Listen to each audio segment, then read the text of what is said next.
So instead I was going to talk about something a wee bit new and a wee bit different. In Northern Ireland, we're really, really bad at putting our hands up and saying, see me, I'm an entrepreneur, I am. Okay? So that's what I'm doing. I'm putting my hand up. The very first time I put my hand up was at Bizcamp, and somebody says, what do you do? I said, I'm a developer. What do you do? I'm a designer. They said, what do you do? I said, and it was real wee boy stuff. I said, I'm an entrepreneur. And everybody, the whole room just looked at me and said, oh, entrepreneur, entrepreneur. We don't do it in Northern Ireland. You know, when I was at school, you could be a doctor, accountant, a solicitor. Entrepreneur just was not on the list. So here I am. I'm an entrepreneur. And my English teacher, who's not with us anymore, is probably a good thing. I didn't do very well at any of my subjects in school. But he used to talk about the road less taken. He used to talk about the path that you travel along and the roads diverging in the woods. And I took the path less travelled by, and that has made all the difference. People make a choice to go down one road or the other road.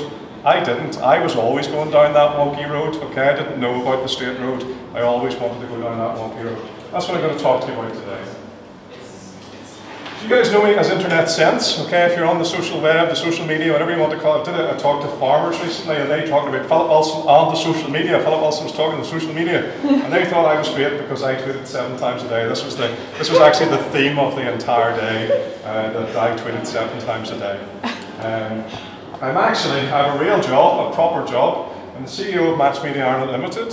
Match Media Ireland Limited is a company formed in September. It's currently worth £500,000. We have £100,000 worth of private equity funding.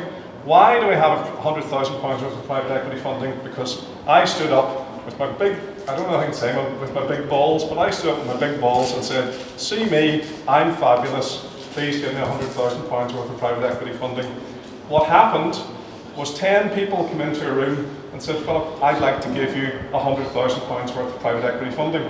Do you have any idea what a difficult day that is? To not burst into absolute floods of tears and start crying and people. There was actually one man I had to say, I can't take your £100,000 because I've got a marginally better offer. And do you know what? I really like that guy, right? So that was like the you know, when you phoned the 17-year-old girl and said, look, I'm sorry, love, it's not working out. I was going to say I've got the camera on, I wanted to get in bed with that man. But it wasn't going to be appropriate for me and my business going forward. So if you don't know about Match Media, you will do over the next 2 or 3 months or 6 months. And if you see it on the social web and social media, please tweet it, promote it, get it out there and help me out if you would. What am I not? I'm not a role model, I'm not something you should follow, I'm not something you should aspire to be. I'm not a success story. Not yet anyway. Okay, give me a week or two. The main road, as I said, to school, university, and then all of my friends, almost all of my friends, got a big job. They work for big lawyers in London. They're a dentist. Apparently being a dentist is just like a license to print money. Elton John reputedly goes around supermarkets throwing £2,000 and £3,000 worth of CDs and DVDs into a big cart. I have a friend who's a dentist, and that's exactly what he does on Friday afternoon. But I didn't do that. I was never going to get the big job. So what alternatives are there? What alternatives are there for the people who are not at the top of that tree? Entrepreneurship. Now this is where, I know it's late in the day, but please shout out, what do you see as an entrepreneur? Niall, just give me one word that describes entrepreneurship. Or entrepreneurs. Risk taker. Risk taker. One word, I have a difficulty with entrepreneurs. I have a difficulty with that. These people want home now. Well, my difficulty is that you don't need a qualification, you don't need to be successful, you don't need to be measured. You don't. So I think that it's overrated. The term. I think the term is overrated. Have you been looking at my slides? No, I haven't. Show me out 4 or 5. You have to be smart. You have to be a leader. You have to be a connector. You have to be a motivator. Any other terms? Passionate. Sorry? Passionate. Passionate. Sorry. Yes. I am quite passionate, but it doesn't necessarily fit into this. Perfect, yes. You need to be so many things, and being an entrepreneur is exceptionally difficult. What do entrepreneurs do? They create a new business process and a technology for business. That's what entrepreneurs do. And they change the world. What a lovely, lovely thought. If you're an entrepreneur, you're in this room, the chances are you're going to change the world. It's high risk and high innovation. So you've got to risk everything in your life, your wife, in my case, a daughter, my previous background, and you've got to have a go at it. And you've got to be very good at it. You've got to have high innovation, high energy levels, great passion. It's high risk. With high risk, of course, comes instability, risk of failure. Nobody wants to be a failure. See your man down the road at number 16? He's a failure. We are the worst country in the world. There are 200 countries in the known world, the world that has biz camps and bar camps and so on. We, Northern Ireland, are the worst company in the world for pointing your finger and saying, see your man? Failure. You don't get a monthly paycheck for being an entrepreneur. I started the company in September and I have no monthly paycheck. Jacqueline spoke earlier. Fair play to you and good luck to you. Brilliant who you are and what you're doing. But it's not easy. It's not easy. And we should look at that and try to promote that and try to help those people that are doing it. But what are the rewards of being an entrepreneur, being in this situation? You get to change the world. You get to create jobs. I'm very lucky. I have one full-time guy. I'm like twice the company Jackie is. And I have 3. When the man gave the talk earlier about the Gmails, I have 19,500 unopened Gmails. I think they're all from you.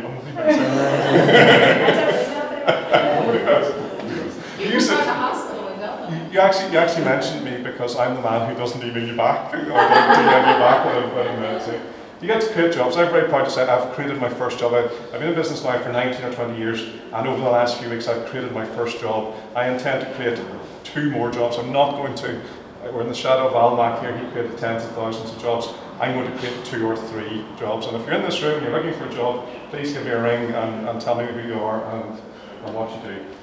Entrepreneurs solve problems. I'm not a problem solver. I am, to a certain extent, an entrepreneur. I'm not a problem solver. Invest Northern Ireland were always saying to me, Philly, where's the problem? Where's the problem?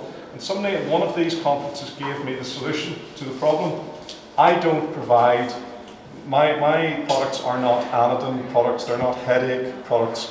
My products are vitamin products. Vitamins make you feel good and make you feel well and so on. So my business is not about solving problems.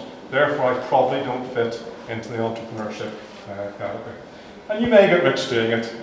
I come at this a slightly different way. I had a very successful business background previously, and getting rich is not in my top 3 things to do. It would be nice if getting rich came along with the entrepreneurship thing and so on. Why aren't there enough entrepreneurs? Entrepreneurs don't really want to give up their Saturday afternoon to sit in a, well, in this case, a lovely place, but if you've been to bar camps or biz camps before, they're not always lovely. Why are there not enough entrepreneurs? Question for you to have a think about. Really talking to the wrong audience as regards why are there not enough entrepreneurs. Probably the greatest reason there aren't enough entrepreneurs is the risk of failure, the risk of doing something wrong. You need many skills. Innovation is tricky. I've prepared a slightly longer, so I'm going to go through this a wee bit quicker. All successful companies you hear about never failed. The road to success is paved with failure. I've not failed. I've just found, I think maybe actually I stole this from Niall at some stage. I've just found 10,000 ways that didn't work. Thomas Edison spent his life with a team of people around him finding ways that didn't work. I think this illustration, he was working on an alkaline battery. He tried 50,000 different, he tried like stuff out of his belly button, he tried stuff he found in his shoe, trying to make the connection between the top part of the battery and the bottom. And do you know what? He did 49,999 of them, if the story is to be believed, before he actually did something innovative, before he actually did something successful. That man, nobody said stubborn. You know, if you're going to be an entrepreneur, you've got to be a real stubborn old bugger. Thomas Edison probably must be, or I would think, would be top of the list. It took him more than 2,000 tests to get the light bulb and get the light bulb working. Where would we be without that man and his innovation and so on? Anybody know this one? No? It's Bill Gates' first company. It just completely bombed. Is Bill Gates an entrepreneur? Normally you come and talk about these things. Steve Jobs is so class and Bill Gates is so wick. I actually went to a Microsoft thing at a bar camp and nobody went, and then when everyone discovered Microsoft they all ran away. It was just ridiculous. Bill Gates, is he an entrepreneur? Is he good at these things?